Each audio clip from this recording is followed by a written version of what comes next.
আমাদেরকে দেখলে মানুষ বলে এত মানুষ মরে, হেতে মরে না? নাই মনে হয় আপনাদের আশেপাশে? নাই মনে? রাস্তাঘাটে প্রতিদিন কত মানুষ মরে।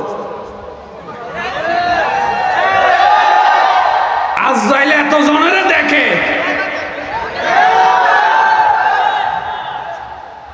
আমাদের জীবন এত কষ্টকর হয়েছে মানুষের জন্য, মানুষ আমাদের মৃত্যু কামনা করে। নির্বাচনে জিতার জন্য ভোটের দরকার আছে না নাই? ভোটের জন্য জনগণের সাপোর্টের দরকার, ভালোবাসা, শ্রদ্ধার দরকার আছে না নাই? আচ্ছা, মনে করেন আপনাদের এলাকায় সবাই নির্বাচনে দাঁড়াইছে, নাম করা কোটিপতি সবাই, অন্যদিকে রসুলের সাহাবা আবু বকর সিদ্দিক নির্বাচনে দাঁড়াইছে।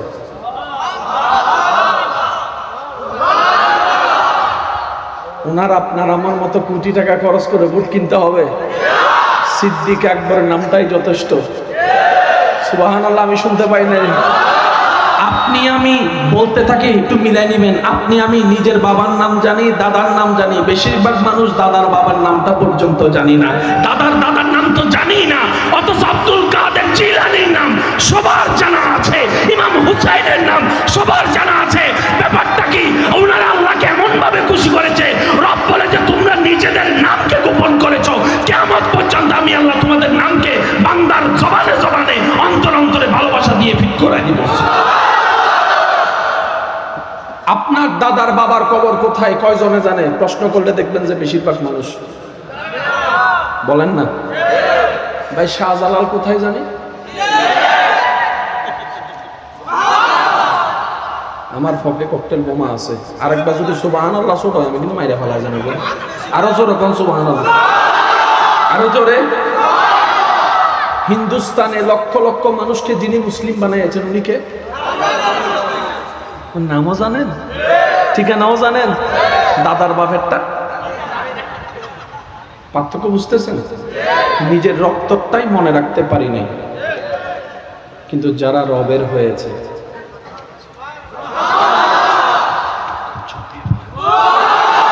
এমন ভাবে সুবহানাল্লাহ বলেন যেন শয়তানের গালে জুতার বাড়ি পড়ে। শয়তান আশেপাশে আছে না? আপনারা বলতেছেন, এগুলো শুনতেছে না?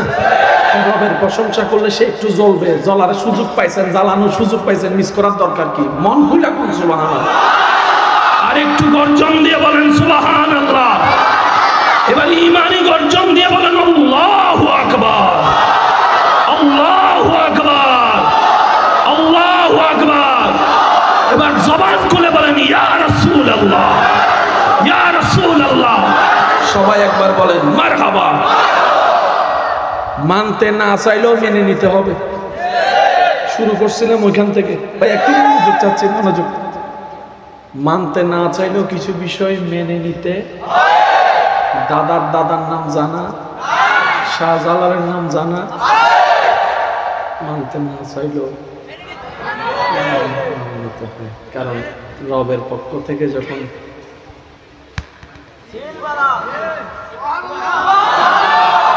রব বলে। ভাইয়া একটু মনোযোগ, এক কথা বলবেন না প্লিজ? জি একটু। ওয়াতু ইজ্জু মান তাশা ওয়াতু জিল্লু মান তাশা বিয়াদিকাল খায়র। আমি আমার যুবক ভাইদের কাছে একটা অনুরোধ করি, ভালোবেসে। ডাক্তার, ডক্টর, ইঞ্জিনিয়ার যা হওয়ার হন, আমরাও দোয়া করি আল্লাহ আপনার স্বপ্ন পূরণ করুন। তবে ওই কোরআন হাদিসকে একটু প্রেম নিয়ে পড়ার চেষ্টা করবেন। ভাইয়া কথা বলেন না প্লিজ। কোরআন হাদিসকে একটু প্রেম নিয়ে পড়ার চেষ্টা করবেন। মনে রাখবেন, পৃথিবীর সমস্ত বই পড়তে আপনার চোখ লাগবে, চামড়ার চোখ। কোরআন হাদিস পড়তে দিলের চোখ লাগে। আপনি যতই চামড়ার চোখ দিয়ে কোরআন হাদিস পড়েন, আপনি কালো কালি দেখবেন, নূর দেখবেন না। সেজন্য একই কোরআন নিয়ে হাজার রকমের কথা আসে, সমাজে জামিলা লাগে। আচ্ছা, আপনার আমার কারণে সমাজে জামিলা লাগে কি লাগে না? নিজের দোষটা একটু স্বীকার করেন না? অশান্তি লাগে কি লাগে না? সব চাইতে আপনাকে আমাকে চিনে কে ভালো? যে ঘরের বউ, ঠিক না?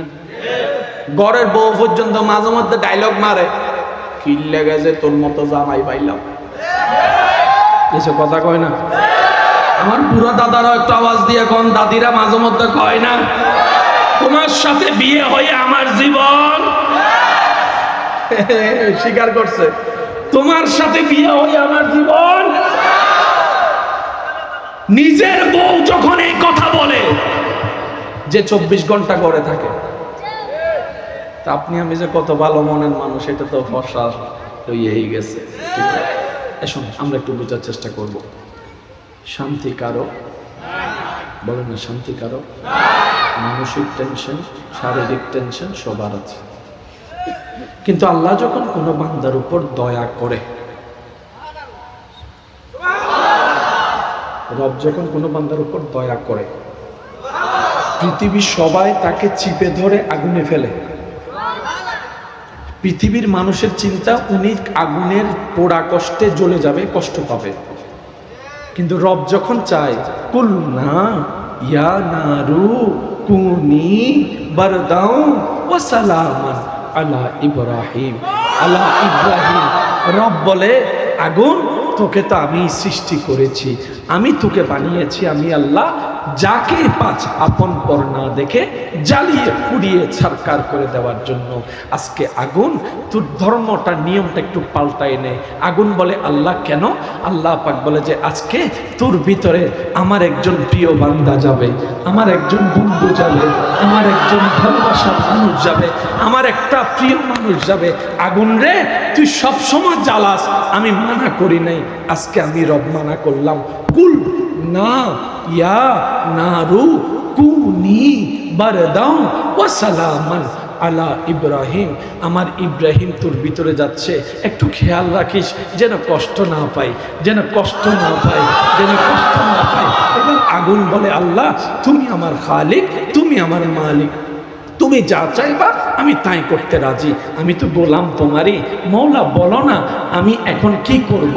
আল্লাহ পাক বলে, তুই আগুন তো সবসময় গরম, আজকের দিনের জন্য তুই ঠান্ডা হয়ে যা, আজকের জন্য তুই ঠান্ডা হয়ে যা।